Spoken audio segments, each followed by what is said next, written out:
Oh, okay. Episode Girls Wrestling Gear. You signed up for wrestling, and suddenly it feels like you joined a secret society where everyone speaks in code. Get shoes, but only match shoes. Bring headgear unless your room does not require it. Buy a singlet unless it's a two-piece, but only the right kind. And then someone casually says, "Oh, don't forget a knee pad, your tape, your hair ties, and a gear bag." And you are standing there thinking, wait, can my kids just wrestle first? Today, I am giving you a simple, stress free way to buy wrestling gear without overspending, over ordering, or buying the wrong thing the night before the first tournament.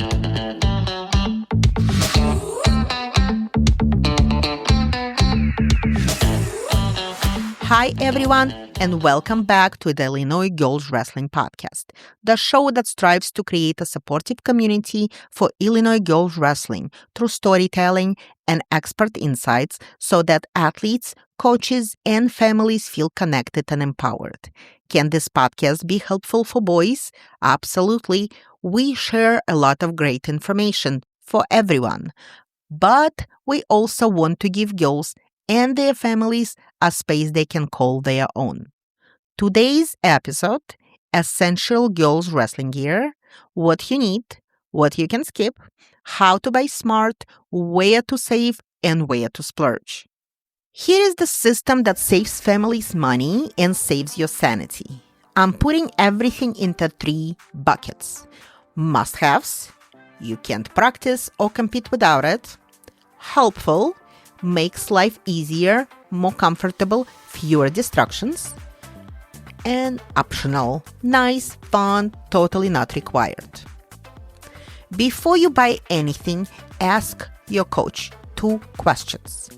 What's required for your room? Headgear, specific uniform. What's required for tournaments?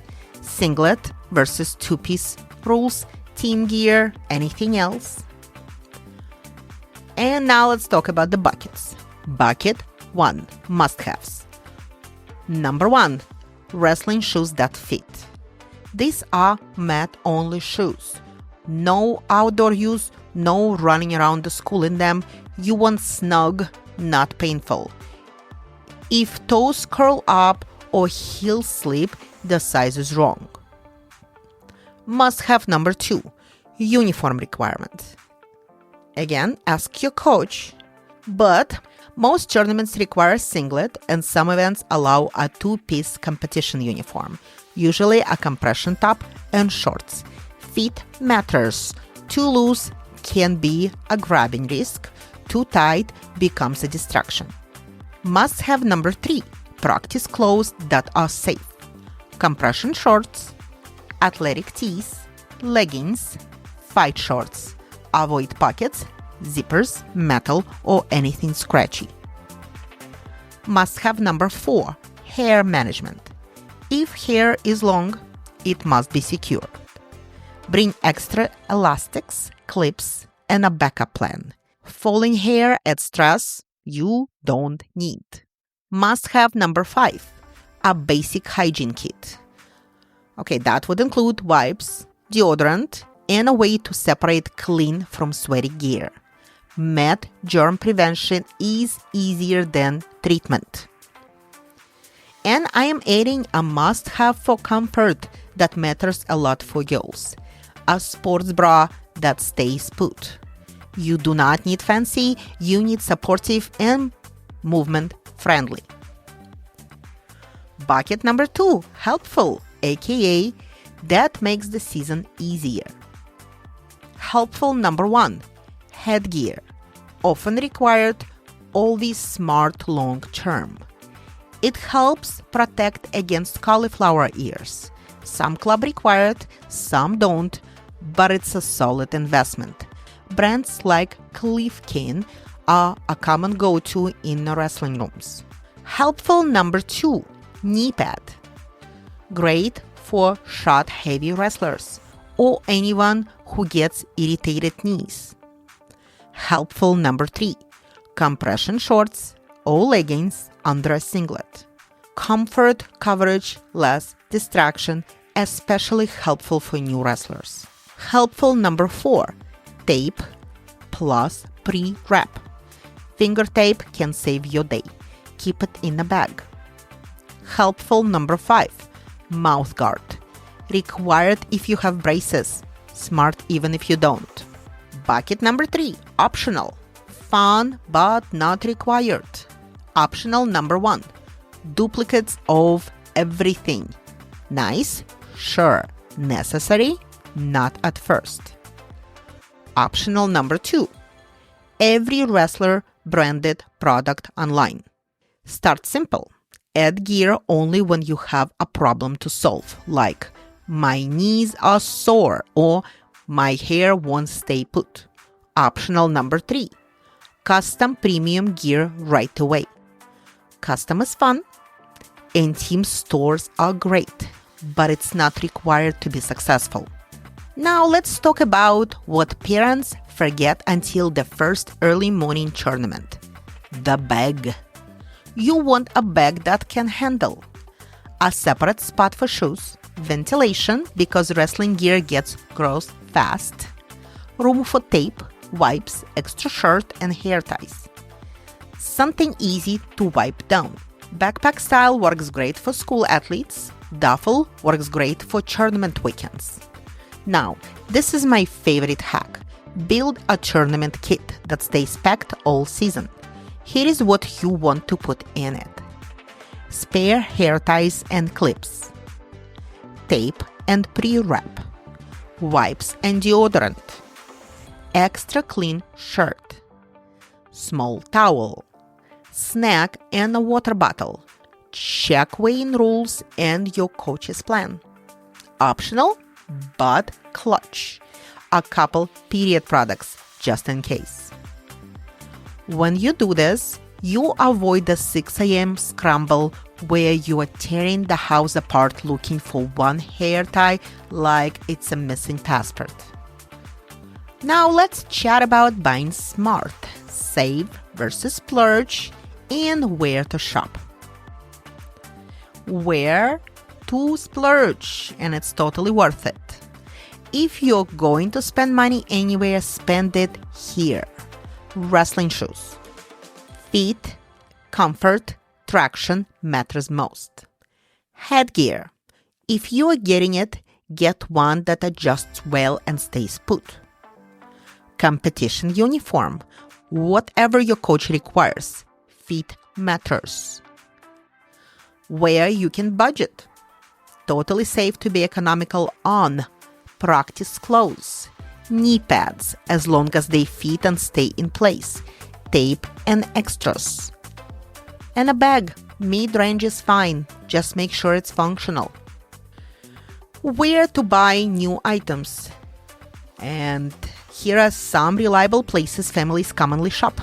Local sporting goods, like Dick's, has a dedicated wrestling gear section online and in many areas. This also is a good place to go if you are not sure on the wrestling shoe sign. You can try things on. Specialty wrestling retailers like Wrestling Mart, Supplay focus specifically on wrestling shoes, singlets, headgear, and random little things you forget. Brand Direct, great for browsing models and sizing info. Your examples are Asics wrestling shoes. They even break down grip versus flexibility in their description. Clifkin for headgear and wrestling gear. Rudy's for gear and apparel. Pro tip: if you can, try shoes in store, then you can buy confidently online if you feel you get a better deal. How to shop economically? Real life money savers. Okay, this is a part I wish someone told every new wrestling family. Money saver number 1. Buy in phases. Week 1, 2, shoes and practice clothes plus hair stuff. Next, headgear if needed, plus bag plus knee pad if knee becomes an issue. Later, Upgrade when you actually know what you like. Money saver number 2. Ask your club first. Many teams have hand-me-down bins, gear swap, parents group sales, and sometimes someone outgrew this last month's deals.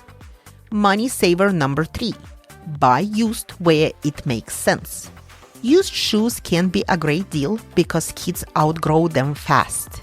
Used marketplaces like Sideline Swap have dedicated wrestling sections for used clearance gear. Also check out Facebook Marketplace, eBay, and local parents group. Money saver number 4. Shop last year models. Shoes don't need to be newest release to work great. Older colorways are often discounted. Money saver number 5. Split team orders. If a team store offers a group discount or free shipping threshold, coordinate with another parent. And one quick caution, don't go used on anything that is falling apart or cannot be cleaned. If you buy used, inspect for straps that still hold, especially on headgear, stitching that isn't separating, soles that aren't peeling, and if it smells like it will haunt your washing machine forever, it's a no. Common mistakes and fixes. Mistake number 1. Buying shoes too big to grow into. Fix: snug now, loose shoes cause blisters and slipping. Mistake number 2. Wearing brand new gear on a tournament day. Fix: test everything at practice first. Shoes, bra, knee pads, headgear, uniform. Mistake number 3. Ignoring skin checks and hygiene. Fix: wash gear promptly. Shower after practice. Treat rashes early. Mistake number 4. Overthinking brands.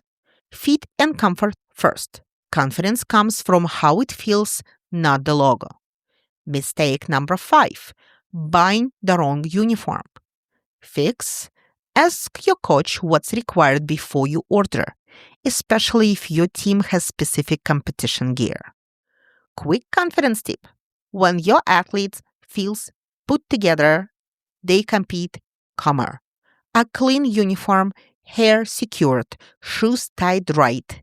That's a confidence routine, not vanity.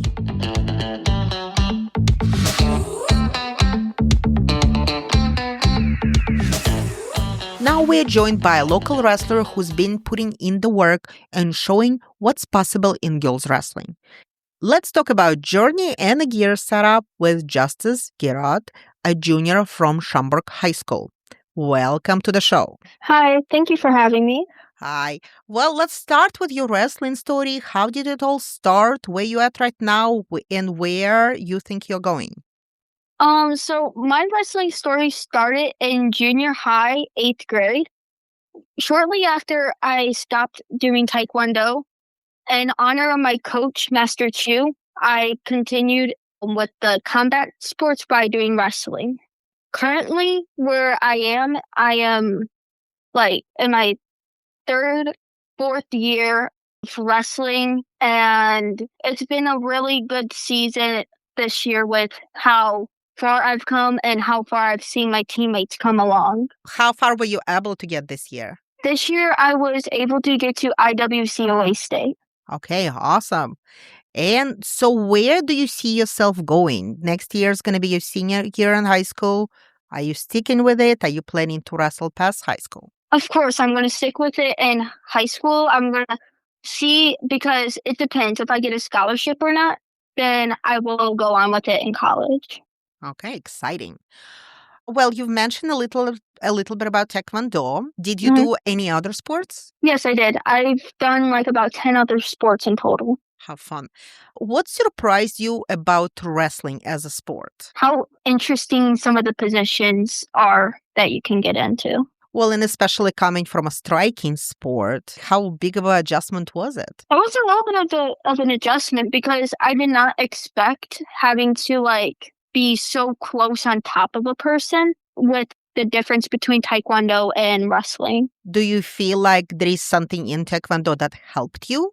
in wrestling? Yes, for sure. What helped me transferring from taekwondo to wrestling is the determination and to like never give up, even if it's like really difficult. Now, what do you wish you knew about wrestling when you first started? One thing I wish I knew about wrestling when I first started is the conditioning and how much work you have to put in if you want to make it big. Well, today's episode is about girls' wrestling gear, so let's talk a little bit about that. When you first started wrestling, what gear felt the most strange for you to wear? The most strangest thing to me was a mouth guard Why? because it's just like the mouth guard that I have to use specifically because of my braces, it's like so much thicker and it's just weird having such a thick piece of plastic in your mouth. Yeah, that definitely requires an adjustment. What piece of hmm gear do you now consider essential besides mouth guard? I think it's pretty essential to have a good pair of shoes. Absolutely. What's your shoes of choice? I go with Asics and I don't mind what style or type it is. I just prefer that brand because as they say, it's not the shoe that makes the wrestler, it's the wrestler that makes the shoe. hmm Have you ever had a bad gear affect a match or practice? Yes, I have. Do tell. My headgear has fallen off multiple times and my headgear also has gotten stuck around my neck, making it like choke me out during a match. I'm just not remembering the brand on the top of my head, but Sure. another one that I did use was the Tornado, and I did have issues with it like Mm. falling off a bit because the Velcro was wearing out. But it's overall a good brand. I went from Tornado to a Rudis headgear. Uh-huh. Okay. We talked a little bit about shoes. Do you have long hair or do you have short hair? I got like hair that's in between like up to the shoulders. Okay, so what do you do with it? I tend to put it back in a ponytail, and me personally, I found it a lot easier to keep it in with doing like multiple small braids in that ponytail. Okay. So multiple small braids that lead into the ponytail, and you feel like it's easy to adjust in between matches and Yes, stay somewhat in place, right? yes. Now let's talk about the singlet. One piece or two piece? I prefer one piece. Why? I prefer it because it's just all in one, and I feel like if I had a two-piece on, I'm more than likely to have it be pulled and tugged on and possibly it get tugged off. Okay. What weight are you? I'm 110. 110. Okay, lightweight.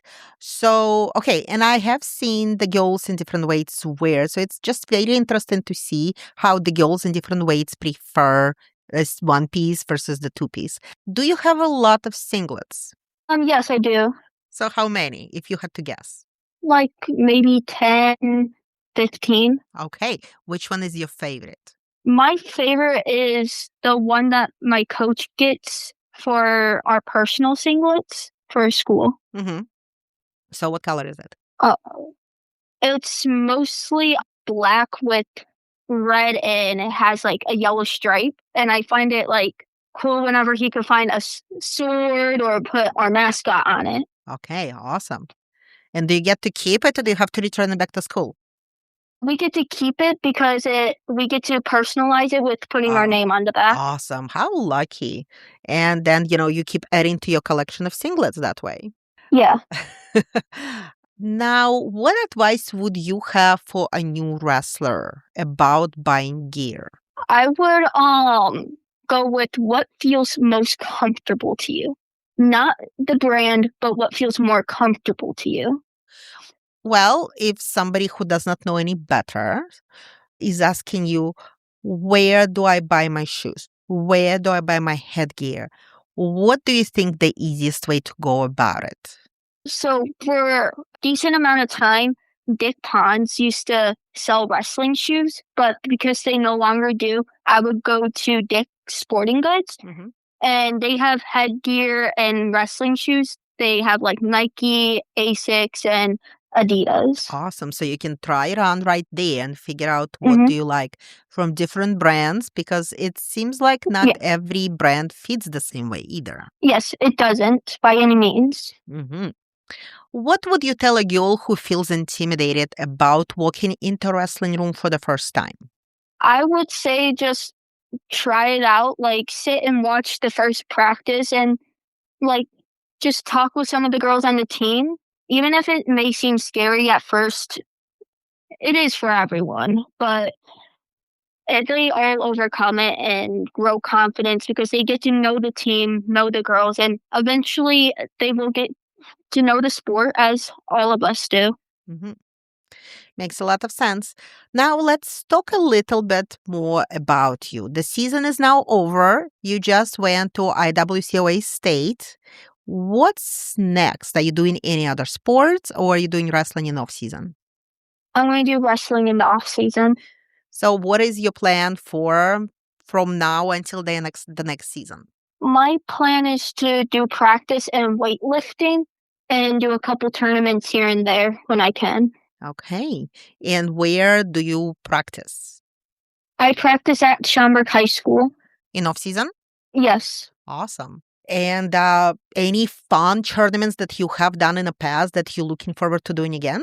I don't have multiple that I can think of, but a fun one that I did for freestyle was definitely Fargo Hmm. because of how big and different the experience was. Well, let's talk a little bit more about Fargo because I know for many girls, for maybe who right now going into the first freestyle season, or maybe the girls that have done freestyle before but are intimidated about, trying to compete in Fargo. What are your thoughts? It's just you gotta try your best, and like always, you always want to try your best. The stress of the Fargo will be a little high overall, but it's just go out there, try your best, compete as hard as you can. Okay. So, did you place last year? No, So, not at Fargo. that's fine. So, with somebody who went to Fargo, did not place, and do you say that experience was totally worth it? Yes, it is. It's always worth it because you can gain any little bit of experience from that. So, tell us more about what is it in this Fargo experience you loved?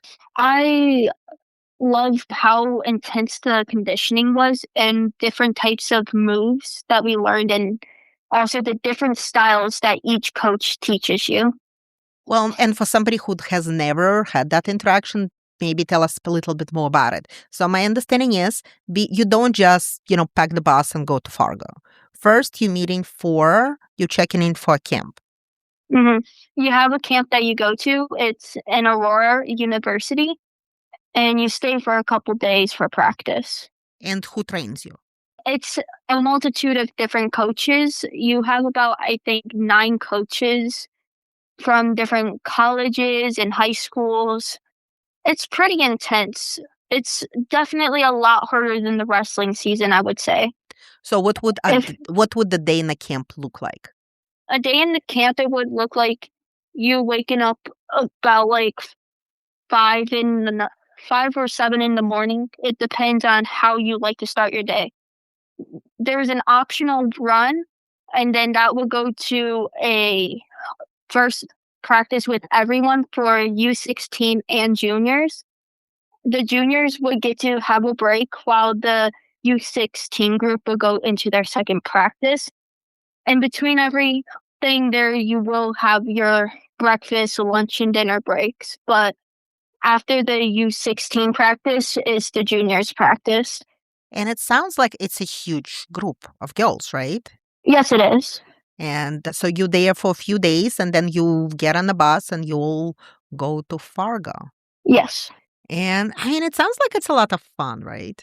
it is. So did you make a lot of new connections from your Oh, last I trip? have, definitely. Okay. And I hope these are the connections that you're still sticking with and the girls that you talk to, even, Yeah, I do. Okay, awesome. That's really awesome to know that. So now to wrap it up, let's just I have just a few really quick questions. What's your hype song?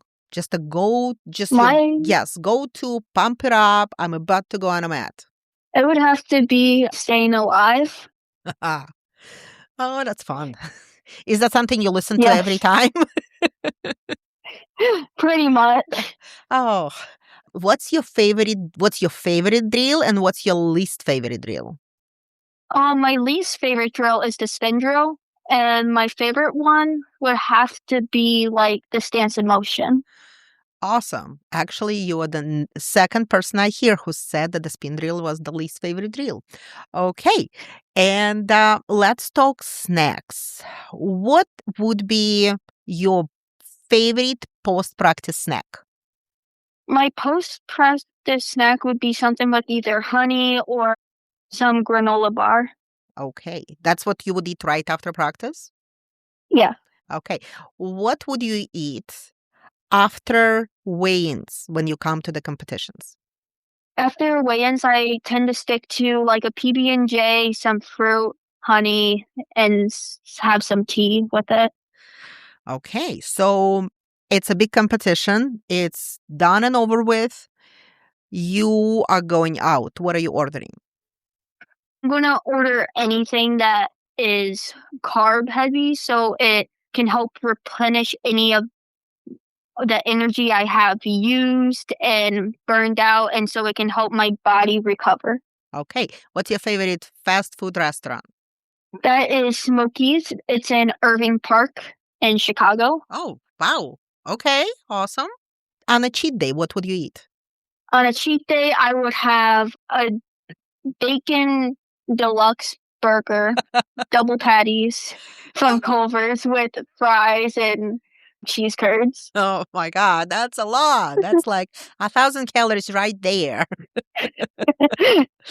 Awesome. Well, we as I wishing you the best in the upcoming off season. I definitely will be paying attention to your journey next year to see how fantastically awesome you will be doing. Thank you so much for joining us today. Thank you for having me. Awesome. And don't reach out to us with any updates or fun things that, will come in your wrestling journey. Thank you. Okay.